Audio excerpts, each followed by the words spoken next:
This channel does not promote any violent, harmful, or illegal activities. All content provided by this channel is meant for an educational purpose only.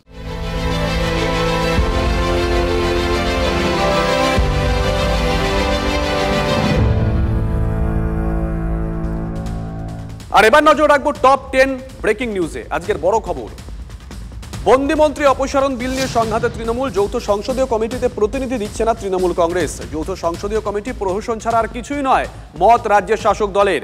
দুর্নীতি বিরোধী বিলে আপত্তি জানিয়ে সুর আরও চড়িয়েছে তৃণমূল কংগ্রেস। বড় খবর নিঃসন্দেহে।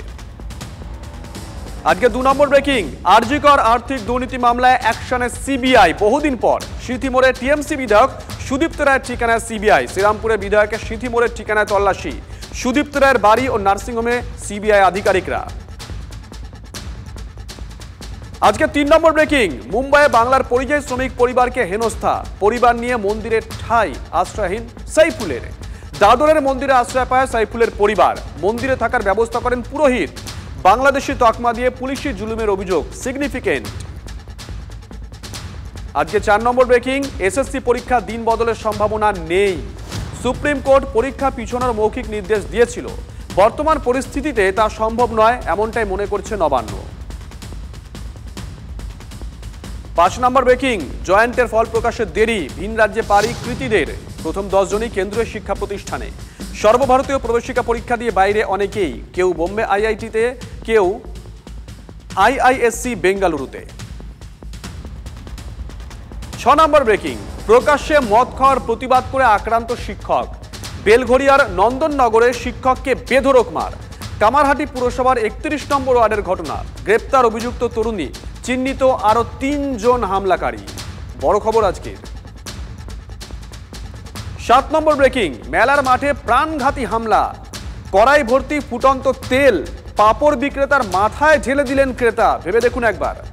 ওল্ড মালদা 7 নম্বর ওয়ার্ডের ঘটনা। আক্রান্ত পাপড় বিক্রেতার অবস্থা আশঙ্কাজনক। অভিযুক্ত গ্রেপ্তার। 8 নম্বর ব্রেকিং, ইডি জেলায় কর্ণাটকের কংগ্রেস বিধায়ক কেসি বীরেন্দ্র। অনলাইন গেমিং র্যাকেটে যুক্ত বিধায়ক। গ্যাংটক থেকে কেসি বীরেন্দ্রকে গ্রেপ্তার করে ইডি। তল্লাশিতে উদ্ধার 12 কোটি নগদ ও সোনা। কংগ্রেস বিধায়কের কাছে উদ্ধার 1 কোটি বিদেশি মুদ্রা। 9 নম্বর ব্রেকিং, আবার পুলিশ পেটালো তৃণমূল নেতা। এএসআইকে পেটালো তৃণমূলের উপপ্রধান। ফারাক্কা গ্রেপ্তার অভিযুক্ত শাসক দলের নেতা। বড় খবর আজকের। 10 নম্বর ব্রেকিং, দক্ষিণ কলকাতা ল কলেজে গণধর্ষণের ঘটনায় চার্জশিট। 58 দিনের মাথায় চার্জশিট পুলিশের। মনোজিৎ সহ 4 জনের বিরুদ্ধে চার্জশিট।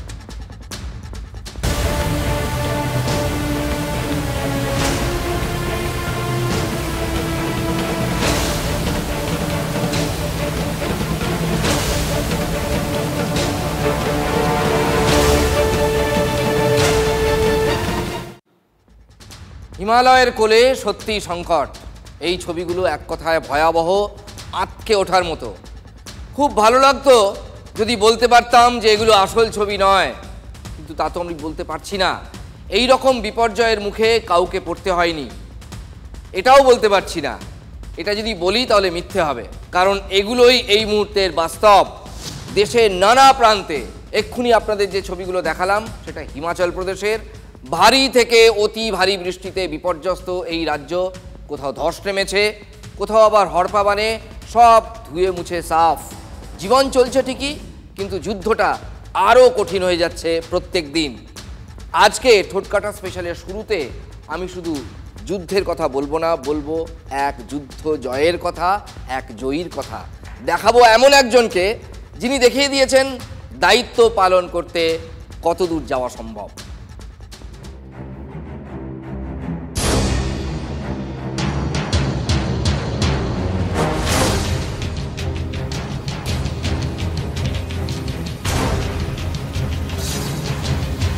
কোনো বিপদই বিপদ নয় যদি মনের জোরে এগিয়ে যাওয়া যায়, সেটাই দেখালেন ইনি। পেশায় নার্স। হিমাচল প্রদেশের মান্ডির বাসিন্দা কমলা। ভাববেন না কোনো অ্যাডভেঞ্চারে নেমেছিলেন। মনের সুখে এক পাথর থেকে আর এক পাথরে ঝাঁপাচ্ছেন, একদমই না। এটা করেছেন কারণ 2 মাসের এক দুধের শিশুর জীবন সংকটে ছিল। তাকে ইঞ্জেকশন দিতেই হতো, যে করেই হোক। সেটাই কাঁধের ভ্যাকসিন বক্সে নিয়ে বেরিয়ে পড়েন কমলা। এই নদী তাকে আটকাতে পারেনি।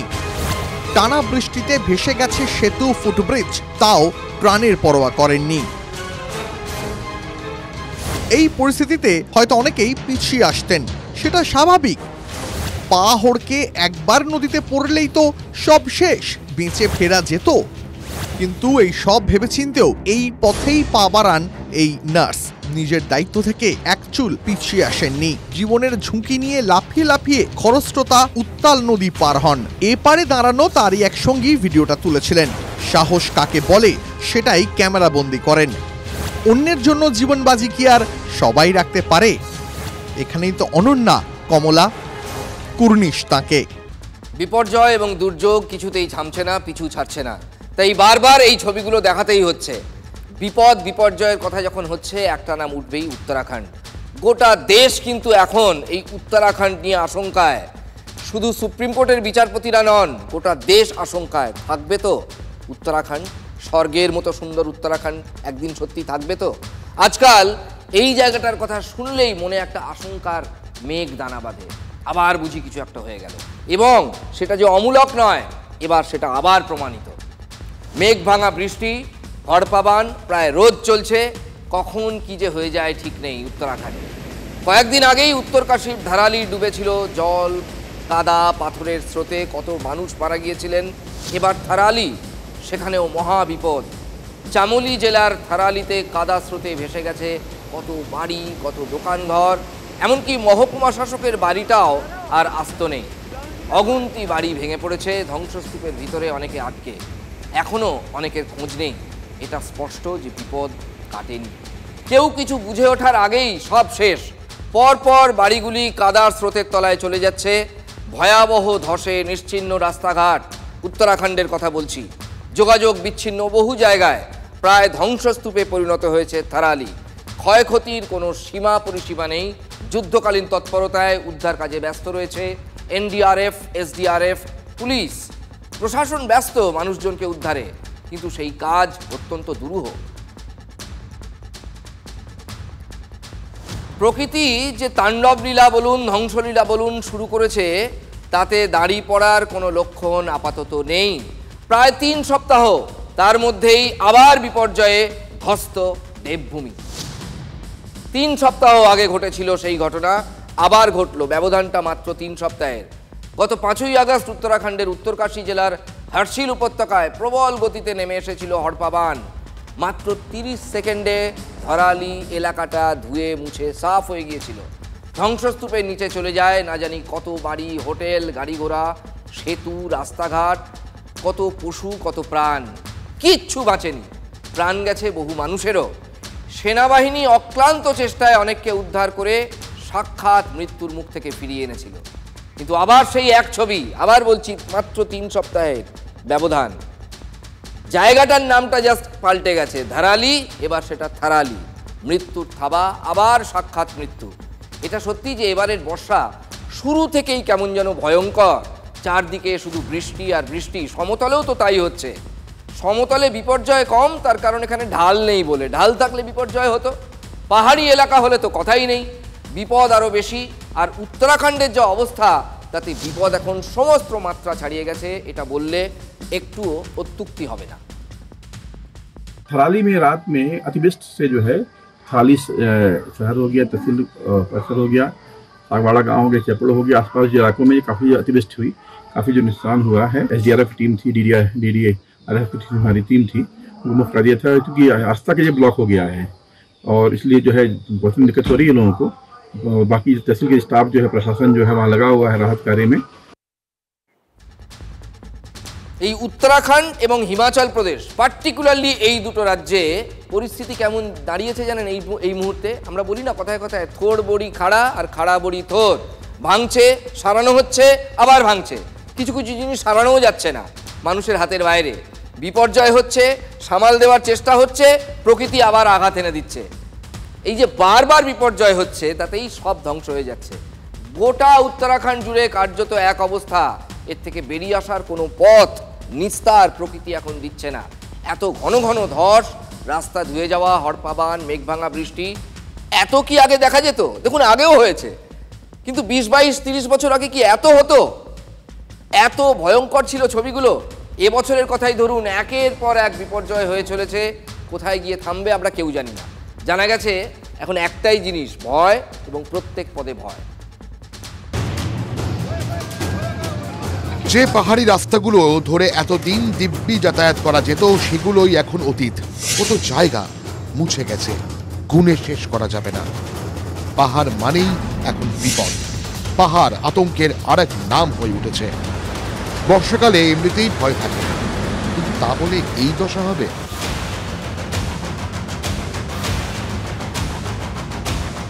ধরালি, হর্ষিল, কিস্তওয়ার, থারালি জায়গার নামটা বারবার বদলে যাচ্ছে, ছবিটা এক ধ্বংসের। দুর্যোগ প্রতি বছরই বাড়ছে, ধসের পর ধস নেমে রাজ্য জুড়ে রাস্তা বন্ধ। হিমাচল, উত্তরাখণ্ডে এটা নতুন না, কিন্তু এখন যা হচ্ছে তার চিন্তায় ফেলে দিচ্ছে সবাইকেই। মেঘ ভাঙা বৃষ্টি বা হরপা বানের মতো ঘটনা এত ঘন ঘন হয়েছে, এমনটা আগে প্রায় কখনো দেখা যায়নি। এখন তো রোজই ভয়। এই বুঝি সব মুছে গেল? 2013 সালে কেদারনাথের হরপা বান গোটা বিশ্বকে নাড়িয়ে দিয়েছিল। ভয়াবহ বিপর্যয় গড়ে উঠেছে একের পর এক হোটেল, রাস্তাঘাট। পাহাড়ি নদীর স্বাভাবিক স্রোত আটকে নিজের মতো ঘুরিয়ে দেওয়ার চেষ্টা হচ্ছে। এর ফল ভুগতে হবে না? এখনো সতর্ক না হলে এরপর আর কি কি দেখতে হবে, কত মৃত্যুর ভার বইতে হবে? প্রশ্ন এখন সেটাই।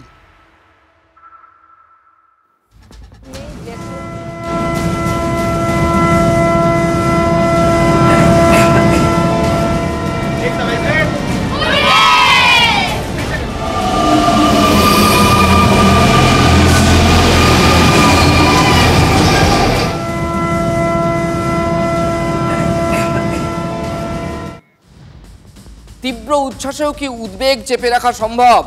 কিছু মুহূর্তের জন্য উদ্বেগ আপনি ভুলে থাকতে পারেন, বা উদ্বেগকে দূরে সরিয়ে রাখতে পারেন, কিন্তু ভুলে যেতে পারবেন একদম? হ্যাঁ, তখনই সম্ভব কেউ যদি উদাসীন হন বা কারো যদি ভালো মন্দের কোনো বোধ না থাকে। দেখুন, কাল থেকেই আমাদের শহরে উচ্ছ্বাস চলছে। মেগা সিটির মেগা মেট্রো, সেক্টর 5-এর অফিস পাড়া থেকে শহরতলি। সময় কত কম লাগবে, হিসেব কষে আহ্লাদে আটখানা সাধারণ মানুষ। সবার খুশি হওয়ারই কথা। একবার মেট্রো সুড়ঙ্গে ঢুকে পড়লে শহরের যে তীব্র যানজট, সেটা এড়িয়ে সুহানা সফর। এই উচ্ছ্বাসের ডিভিডেন্ড বিজেপি 26-এর ভোট বাক্সে তুলতে চাইবে, এটাই খুব স্বাভাবিক। তৃণমূল তারাই বা কেন ক্ষীর খাবে না? তারাও তো মেট্রোর কিছু জায়গায় তাদেরও ভূমিকা রয়েছে, ইস্ট ওয়েস্টে না থাকলেও।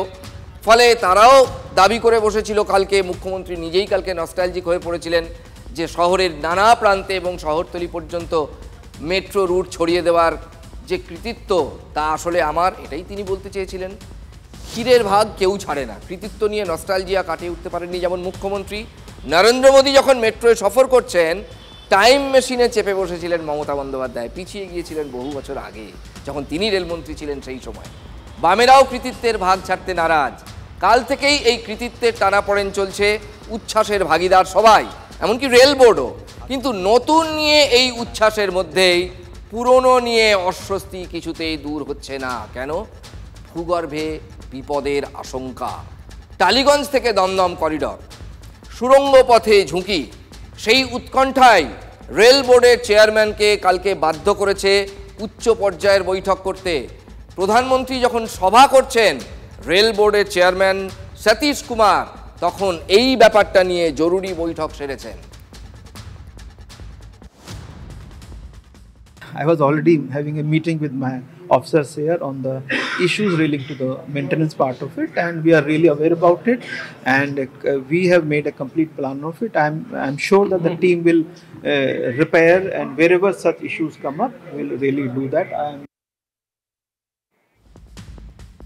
পাতাল পথে যে কোনো সময় বিপর্যয় ঘটতে পারে। পুরনো রুটগুলোর কথা বলা হচ্ছে, যেগুলো 40 বছরের পুরনো। কলকাতা মেট্রোর জেনারেল ম্যানেজার পি উদয় কুমার রেড্ডি নিজে সেই আশঙ্কার কথা শুনিয়েছিলেন, আমরাও আপনাদের শুনিয়েছিলাম। আজ প্রয়োজন পড়েছে বলে আবার শোনাচ্ছি।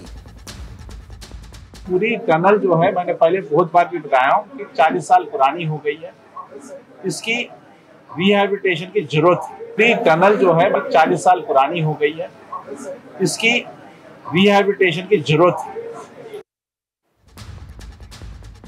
পুরনো মেট্রো পথে যদি অঘটনের আশঙ্কা না থাকতো তাহলে মেট্রোর গতি কখনো কমিয়ে দেওয়া হতো? জানেন, এখন আমাদের শহরে মেট্রো যেগুলো পুরনো রুট, বারবার বলছি, যেগুলো 40 বছর আগের, সেগুলো কত কিলোমিটার গতিবেগে চলে?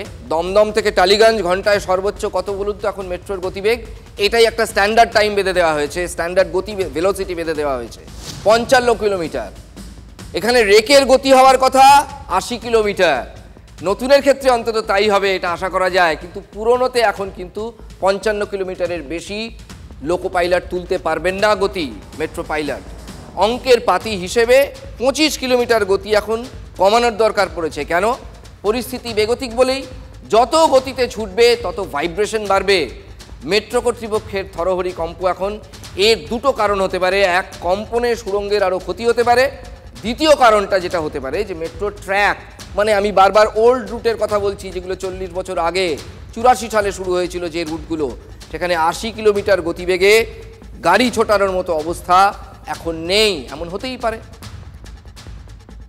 देखिए, जो टॉलीगंज से दमदम तक का जो ट्रैक है, उसमें जो स्पीड पे चल रहा है 55 kmph में चला है, वो 55 kmph सैंक्शन है, उतना ही चल रहा, अभी भी उतना ही पे चलेगा। মেট্রোই এখন মেগাসিটির লাইফলাইন, কিন্তু দমদম থেকে কবি সুভাষ পর্যন্ত পাতাল রেলের সমীক্ষা চালিয়ে রাইটস, বিশেষজ্ঞ সংস্থা রাইটস, যে রিপোর্টটা পেশ করেছে তা যথেষ্ট উদ্বেগের। কবি সুভাষ মেট্রোর পিলারে ফাটলি পরিস্থিতি বোঝার জন্য যথেষ্ট।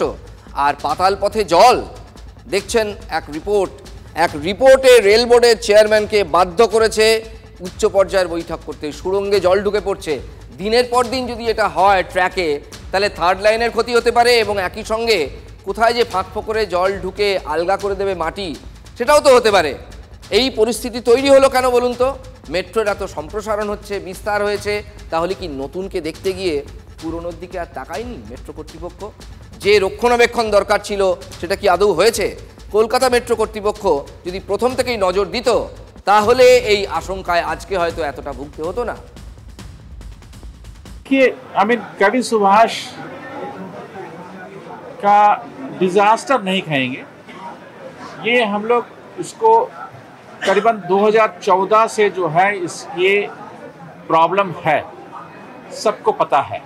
Station had to be close down because of safety reasons, because अभी भी ट्रेन चल रही है, बट लेकिन we do not want the passengers to get hurt in it.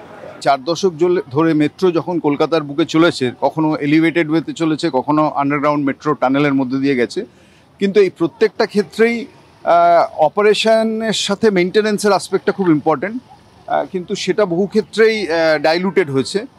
এবং বিশেষত মাটির তলা দিয়ে যখন মেট্রো যাচ্ছে, এই ধরনের ক্ষেত্রে টানেল বা টানেল ওয়ালস যেগুলোকে আমরা বলি কলকাতা শহরে, ডায়াফ্রাম ওয়াল, সেগুলোর মধ্যে থেকেও মাঝে মাঝে যে জল বেরিয়ে আসার ঘটনা ঘটছে, এটা আসলে চোখে আঙুল দিয়ে দেখাচ্ছে কোথাও রক্ষণাবেক্ষণের ক্ষেত্রে একটা ত্রুটি রয়েছে, একটা ডাইলুশন রয়েছে, তা না হলে পরে তো এই ঘটনা ঘটতে পারে না। प्लानिंग है तो इस रिहैबिलिटेशन के लिए कंसल्टेंसी लगाई गई है एंड रिपोर्ट मोटा मोटी पहुंच गई है। हम लोग will be proposing it to board, sanction मिलने के बाद will start the work.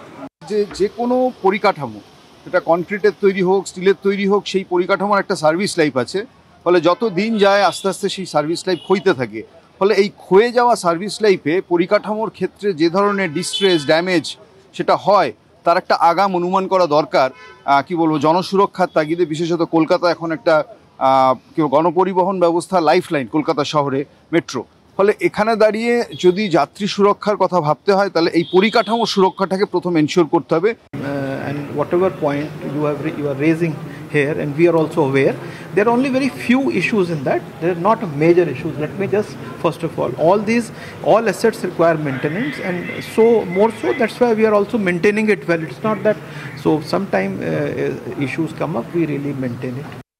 Digha সপ্তাহান্তে বাঙালির অন্যতম ফেভারিট ডেস্টিনেশন, অবশ্যই বেড়ানোর জন্য।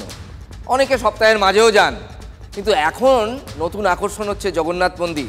কৌশিকী অমাবস্যায় ভরা কটালের সঙ্গে যোগ হয়েছে নিম্নচাপ। উইকেন্ডে তাই দীঘা, মন্দারমণি জমজমাট ভিড়। সমস্ত পর্যটকের উদ্দেশ্যে বলা হচ্ছে, এখন কেউ জলের ধারে যাবেন না বা গাড়োয়ালের কাছে ঘোরাফেরা করবেন না। নিম্নচাপের কারণে সমুদ্র জল খুবই উত্তাল হয়ে উঠেছে। এখন জোয়ার চলছে, যে কোনো মুহূর্তে অঘটন ঘটতে পারে। ওই জন্য আপনাদেরকে বারে বারে সতর্ক করা হচ্ছে। আপনারা কেউ জলের ধারে যাবেন না বা গাড়োয়ালের কাছাকাছি দাঁড়াবেন না। যে কোনো মুহূর্তে অঘটন ঘটবে। দীঘা টিএটির পক্ষ থেকে আপনাদেরকে সতর্ক বার্তা দেওয়া হচ্ছে। আপনারা কেউ এখন নদীর ধারে যাবেন না। আমরা যে ছোটোবেলায় বা যতবার আমরা দীঘায় এসেছি তার যে নর্মাল যে লুক আজকের সেই দীঘার যে মন্দারমণি আজকের দিনের যে লুক টোটালটাই পুরোটাই ডিফারেন্ট। প্রচুর লোক সমাগম, প্রচুর লোক এখানে হাই হল্লো করছে। দীঘায় পর্যটক প্রচুর ভিড়, কিন্তু আমরা লক্ষ্য নজর করছি এই পর্যটক ট্যুরিস্ট কমরে জলে বেশি দূর যাবেন না।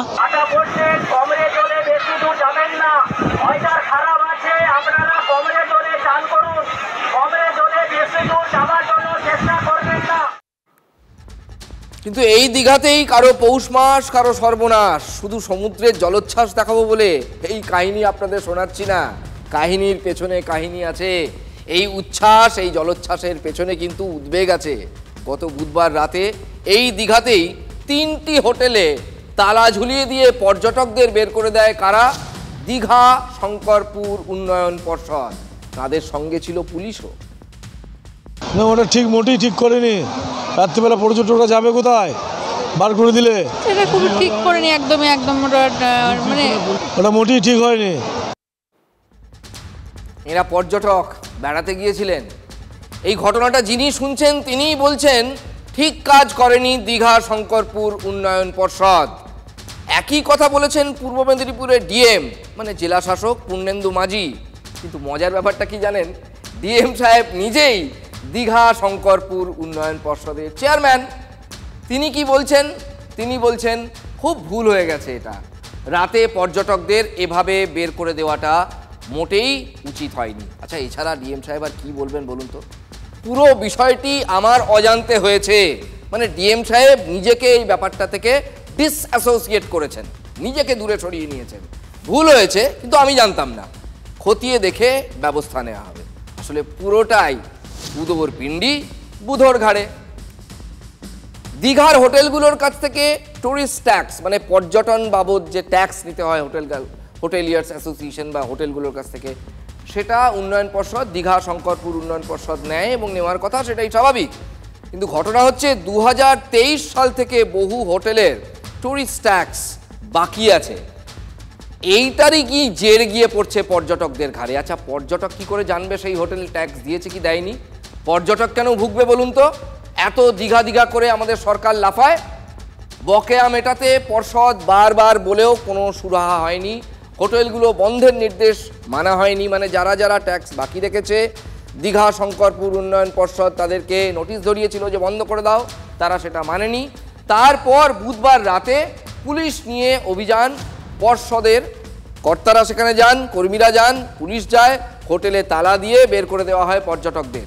হোটেল মালিক এবং পর্যটকদের বিক্ষোভে ফের তালা খোলা হয়। আপাতত পর্ষদের অভিযান বন্ধ আছে। এটা কিন্তু একটা কেলেঙ্কারি কাণ্ড। দীঘা শঙ্করপুর ডেভেলপমেন্ট অথরিটি পর্যটকদের উপর হেনস্থা করে কি বোঝাতে চাইছেন? দীঘার পর্যটন শিল্পকে ধ্বংস করতে চাইছেন? কোন হোটেলের কর বাকি আছে, কোন হোটেলের কর বাকি নেই, সেটা তো তাহলে দীঘা শঙ্করপুর উন্নয়ন পর্ষদ থেকে আগে ভাগে নোটিশ জারি করে সেই হোটেলের সামনে হোর্ডিং টাঙানো উচিত ছিল। পর্যটকের এখানে দোষ কোথায়? হোটেল অ্যামিউজমেন্ট ট্যাক্স দেয়নি, আর তার জন্য পর্যটকদের হেনস্থা করার অধিকার কে দিয়েছে? দীঘা থেকে রাজ্য সরকার যেভাবে তোলা তুলতে চাইছিল সেই তোলা ঠিকঠাক ভাবে পাচ্ছে না, তাই জেলা শাসককে এই দীঘা শঙ্করপুর উন্নয়ন পর্ষদের তার মাথায় রেখে প্রত্যেকটা হোটেলগুলোতে করের নাম করে রীতিমতো তোলাবাজি করা হচ্ছে। আপনাদের লজ্জা লাগা উচিত। রাতের বেলায় গিয়ে হোটেলে ঢুকে পর্যটকদের বার করে আপনারা হেনস্থা করেছেন। দীঘা শঙ্করপুর উন্নয়ন পর্ষদের হাত দিয়ে এই সমস্ত করের নাম করে তোলা পৌঁছে দিতে পারে নবান্ন পর্যন্ত, কালীঘাট পর্যন্ত, তার একটা সুবন্দোবস্ত। আসলে দীঘার পর্যটন শিল্পকে ধ্বংস করবার জন্য আপনাদের এই চক্রান্ত, আপনাদের এই ধরনের ব্যবস্থা। দেখুন, বিজেপি সিপিএম মানে বিরোধী দলগুলো, তাদের নেতারা যদি এমন একটা ঘটনার কথা জানতে পারেন তাহলে তারা হাত খুলে ব্যাটিং করবেন এবং সরকারকে ধুয়ে দেবেন, এটাই স্বাভাবিক। কিন্তু তাদের টেক্কা দিয়েছেন কে জানেন? তৃণমূলেরই প্রাক্তন মন্ত্রী, রামনগরের এমএলএ অখিল গিরি। তিনি এক কদম এগিয়ে বলে দিয়েছেন, রাতে যে হোটেল থেকে পর্যটকদের বের করে দেওয়া হয়েছিল সেই হোটেলগুলো ট্যাক্স বাকি নেই। এ তো কাহানি মে টুইস্ট আ গিয়া। না, এটা তো দুঃখজনক ঘটনা একটা ঘটেছে ওল্ড দীঘার শিবালয় রোডে, কিন্তু ওটা ভুলটাই ডিএসডি এর, ওর কোনো কর বাকি ছিল না। যে ডিএসডি এর যে কর্মচারী কর আদায় করেছিল, কর নয়, ওই যে বর্ডাররা যে দেয় আসার জন্য যে 20 টাকার ডেভেলপমেন্ট ফি দেয়, ওটা ওই হোটেলের লোকেরা দিয়েছে, মালিক দিয়েছে, কিন্তু যে কালেকশন করেছিল সে ঠিক সময় মতো জমা দেয়নি। এটা ভুল হয়েছে ডিএসডি এর, এটা দেখে নেওয়া উচিত ছিল। তা সত্ত্বেও পর্যটকদের বার করে হোটেল বন্ধ করে দেওয়া, তালা দেওয়াটা এটা গুরুতর অন্যায়। তারপরেই যখন বুঝতে পেরেছে যে এটা প্রতিবাদ করেছে কয়েকজন স্থানীয় যুবক, তারপরেই যখন বুঝতে পেরেছে তারপরে এসে